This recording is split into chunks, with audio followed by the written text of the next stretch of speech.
Assalamu alaikum, chers frères et sœurs. Il y a quelques jours à peine, Trump recevait un accueil royal en grande pompe dans un pays arabe. Mais aujourd'hui, ce même pays surprend tout le monde en annonçant une initiative en faveur de ceux qui souffrent vraiment. Un geste qui aurait dû être salué, et pourtant, il fait polémique dans le monde entier.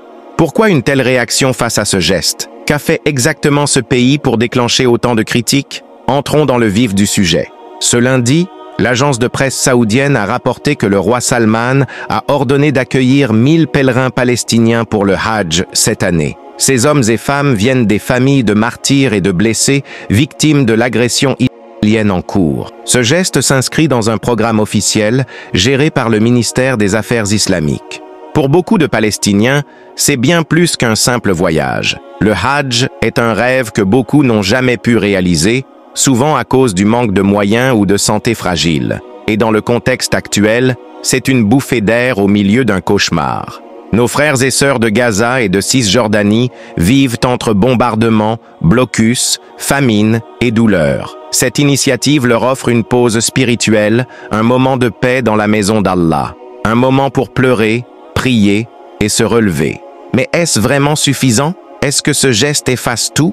On parle ici de 1000 familles, pendant que plus de 2 millions de Palestiniens à Gaza vivent dans ce qui est devenu la plus grande prison à ciel ouvert du monde.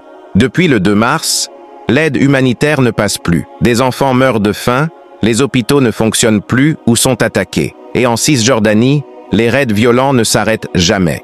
Et pendant ce temps, le monde arabe se tait. Impuissant? Non. Mais peut-être trop silencieux, ou simplement désintéressé. Quelques jours à peine avant cette annonce, Trump était accueilli en héros à Riyad. Le prince héritier en personne a brisé le protocole pour l'accueillir. Des contrats de plusieurs millions ont été signés dans une ambiance festive. Et tout juste après, cette annonce sur les pèlerins palestiniens. Alors on se demande, est-ce vraiment pour soutenir la Palestine?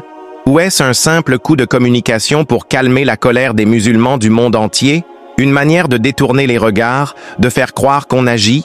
S'ils voulaient vraiment honorer le sang des martyrs, ils appelleraient à un cessez-le-feu total, immédiat et durable.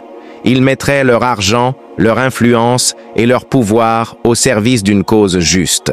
Ils forceraient l'ouverture des frontières et l'arrivée de l'aide.